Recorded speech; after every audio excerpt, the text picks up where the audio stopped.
सभी कार्यरत गृह रक्षकों को ईपीएफ का लाभ मिलता है, जिसमें 12% कर्मचारी एवं 13% सरकारी योगदान है। साथ ही आश्रितों के लिए बीमा और पेंशन लाभ भी है। इसके अतिरिक्त पूर्व में 2 साल में एक बार गृह रक्षक को वर्दी भत्ता मिलता था, जिसे अब मुख्यालय के प्रस्ताव के आलोक में सरकार द्वारा प्रत्येक साल वर्दी भत्ता देने का निर्णय लिया गया है।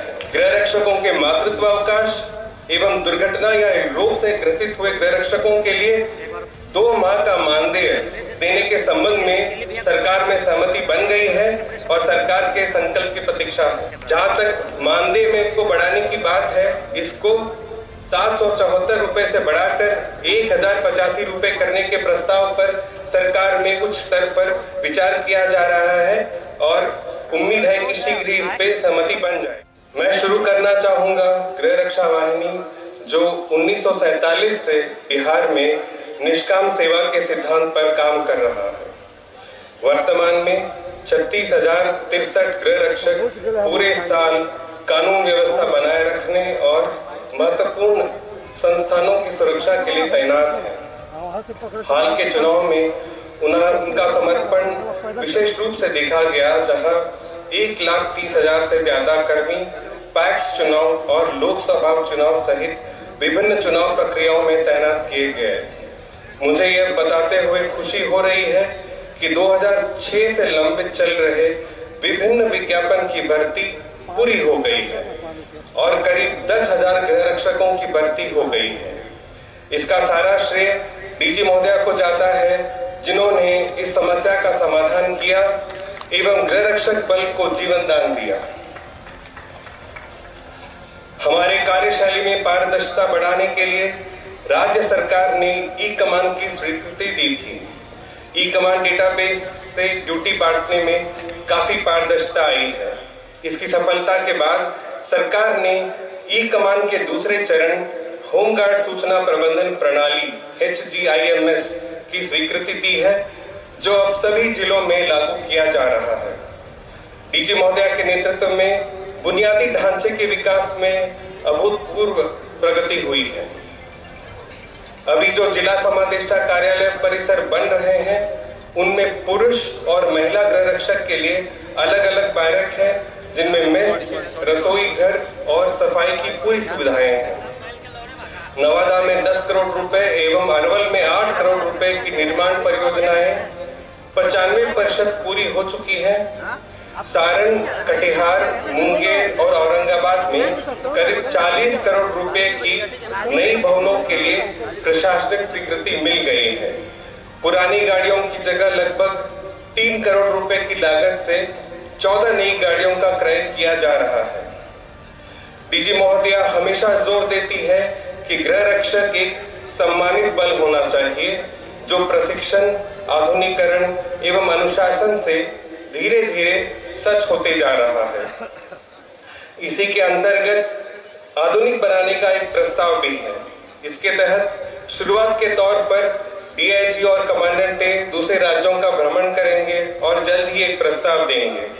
इसमें वर्दी को बदलकर उसे अधिक आधुनिक बनाना और गृह रक्षक में विशेष इकाइयां जैसे commando unit, band unit, fire unit, trades unit, driver unit, आपदा प्रबंधन यूनिट, प्रतिष्ठान सुरक्षा यूनिट आदि बनाना शामिल है। शुरुआत के तौर पर विशेष बटालियन में रिक्तियों के लिए रोस्टर मंजूरी पूरी हो गई है और जल्द ही इस उद्देश्य से ये रिक्तियां पूरी की जाएंगी। डीजी महोदया का प्रशिक्षण पर विशेष ध्यान है। प्रशिक्षण की सुविधाओं का काफी विस्तार किया जा रहा है। बिल्टा के केंद्रीय प्रशिक्षण संस्थान में नई सुविधाएं होंगी, जिनमें 500 महिलाओं की बैरक, 1000 पुरुषों की बैरक, कंप्यूटर प्रशिक्षण भवन, अस्पताल के वार्ड और परेड ग्राउंड शामिल है। बिल्टा एवं 4 क्षेत्रीय प्रशिक्षण केंद्रों में ऑब्स्टैकल कोर्स बनाए जा रहे हैं। भागलपुर, बांका, रोहतास और किशनगंज सहित कई जिलों में गृह रक्षक कार्यालयों के लिए जमीन अधिग्रहण का कार्य पूरा हो चुका है। सेना के सेवानिवृत्त कर्मियों को प्रशिक्षक के रूप में शामिल करने की पहल डीजी महोदया की थी। मुझे बताते हुए खुशी हो रही है कि प्रशिक्षकों का मानदेय जो काफी समय से लंबित था, उसे सरकार ने स्वीकृति दे दी है और आवंटन भी प्राप्त हो गया है। कुल स्वीकृत 32 प्रशिक्षकों में से 13 प्रशिक्षक कार्यरत हैं एवं बाकी के नियुक्ति के संबंध में कदम उठाए जा रहे हैं। कल्याण हमेशा डीजी महोदया की सबसे बड़ी प्राथमिकता रही है। हमारे कल्याण योजनाओं में काफी बढ़ोतरी हो गई है। 2024 के लोकसभा चुनाव के दौरान 15 शहीद गृह रक्षकों के परिवारों को 15-15 लाख कुल 2.25 करोड़ रुपए का भुगतान किया गया। इसके अलावा 72 घायल बीमार गृह रक्षकों को बड़े अस्पतालों में इलाज की सुविधा दी गई। चुनाव के दौरान गृह रक्षकों के आवासन, पानी, खाना का अच्छा प्रबंध किया गया और जहां जहां कोई परेशानी हुई तो डीजी महोदया ने स्वयं डीएम और एसपी से बात की। बीमारी या दुर्घटना से ड्यूटी के दौरान मृत्यु होने पर 4 लाख अनुग्रह अनुदान राशि देने का प्रावधान है, जिसके तहत इस साल जनवरी से अब तक 195 परिवारों को लगभग 8 करोड़ रुपए का भुगतान किया गया है तथा 228 आश्रितों को अनुकंपा पर नियुक्त किया गया है। 60 साल में रिटायर होने वाले गृह रक्षकों को एक मुश्त 1.5 लाख रुपए दिए जाते हैं। इस साल 3000 सेवानिवृत्त गृह रक्षकों को लगभग 45 करोड़ रुपए दिए गए हैं। एक महीने पहले करीब 5000 गृह रक्षक सेवानिवृत्त लाभ का इंतजार कर रहे थे। जैसे ही ये जानकारी डीजी महोदया के ध्यान में आया तो उन्होंने निर्देश दिया कि साल के अंत तक बकाया शून्य कर दिया जाए। मुझे बताते हुए हो रही है कि तब से करीब 2500 सेवानिवृत्त गृह रक्षकों को 1.5 लाख राशि का भुगतान किया जा चुका है और बाकी भी जल्द ही पूरा कर दिया जाएगा। सभी कार्यरत गृह रक्षकों को ईपीएफ का लाभ मिलता है, जिसमें 12% कर्मचारी एवं 13% सरकारी योगदान है। साथ ही आश्रितों के लिए बीमा और पेंशन लाभ भी है। इसके अतिरिक्त पूर्व में 2 साल में एक बार गृह रक्षक को वर्दी भत्ता मिलता था, जिसे अब मुख्यालय के प्रस्ताव के आलोक में सरकार द्वारा प्रत्येक साल वर्दी भत्ता देने का निर्णय लिया गया है। गृह रक्षकों के मातृत्व अवकाश एवं दुर्घटना या रोग से ग्रसित हुए गृह रक्षकों के लिए 2 माह का मानदेय देने के संबंध में सरकार में सहमति बन गई है और सरकार के संकल्प की प्रतीक्षा है। जहां तक मानदेय में को बढ़ाने की बात है, इसको 774 रुपए से बढ़ाकर 1085 रुपए करने के प्रस्ताव पर सरकार में कुछ स्तर पर विचार किया जा रहा है और उम्मीद है कि शीघ्र ही इस पे सहमति बन जाएगी। अब बात करते हैं अग्निशमन सेवा की। अग्निशमन सेवा के क्षेत्र में कर्मियों की संख्या 2021 में 1963 से बढ़कर अब 4991 हो गई है, जो वर्ष 2021 के मुकाबले 2.5 गुना ज्यादा है। इसके अलावा 7276 पदाधिकारियों एवं कर्मियों के पद सृजन का प्रस्ताव गृह विभाग को भेजा गया है, जो प्रक्रियाधीन है।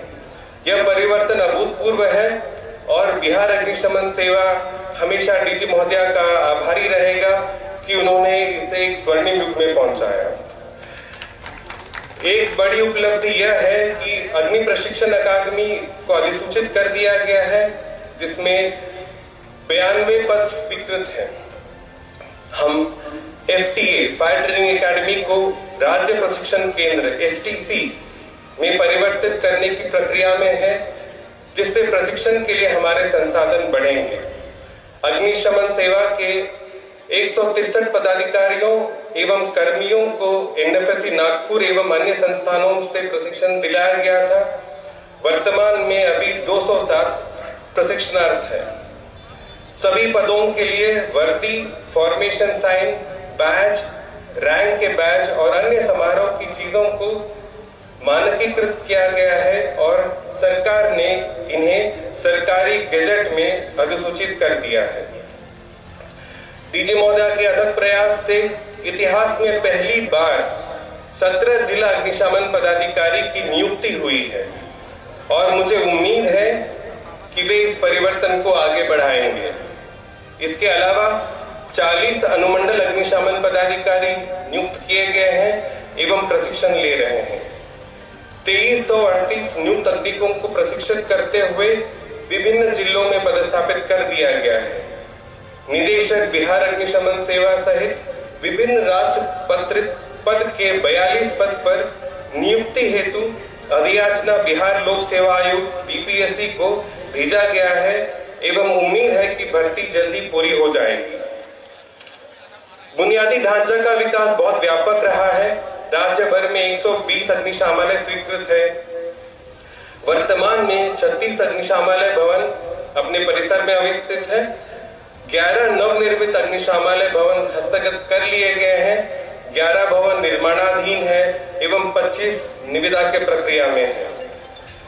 तकनीकी प्रगति के क्षेत्र में लगभग 16 करोड़ रुपए के लागत से ऑटोमेशन का कार्य अपने अंतिम चरण में है।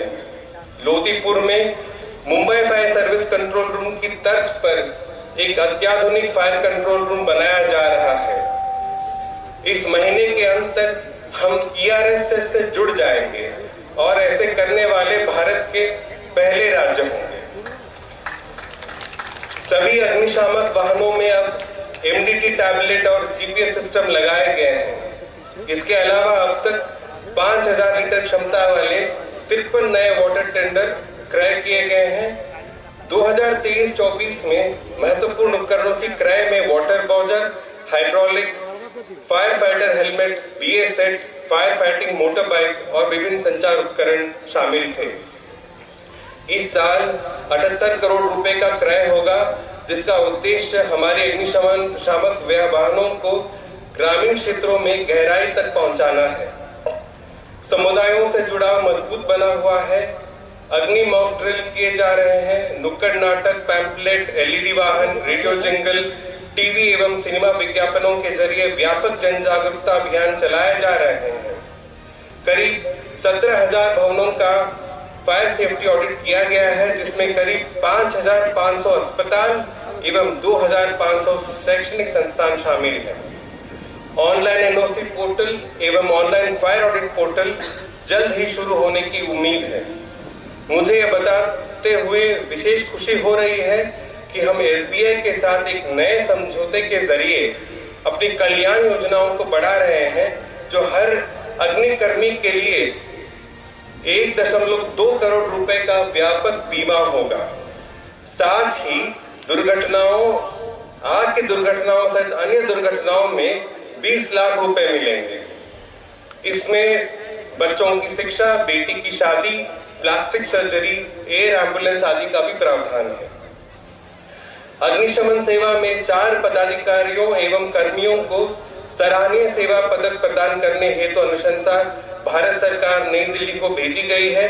आशा है कि 26 जनवरी को उन्हें इस पदक से भारत सरकार के द्वारा सम्मानित किया जाएगा। DG महोदया के कुशल नेतृत्व में बिहार गृह रक्षा वाहिनी एवं अग्निशमन सेवा में जो परिवर्तन हुआ है, उसकी अब पूरे देश में चर्चा होती है एवं कई राज्य क्रय, प्रशिक्षण, आधुनिकीकरण आदि में हमारा परामर्श लेते हैं। 15वीं वित्त आयोग ने सुदृढ़ीकरण, आधुनिकीकरण एवं प्रशिक्षण के लिए करीब 350 करोड़ रुपए देने की सहमति दी है। जैसे हम भविष्य की ओर आगे देखते हैं, प्रक्रियाधीन भर्तियों, बुनियादी ढांचे के विकास, कल्याण एवं आधुनिकीकरण के प्रयासों के साथ परिवर्तन के प्रति हमारी प्रतिबद्धता जारी है।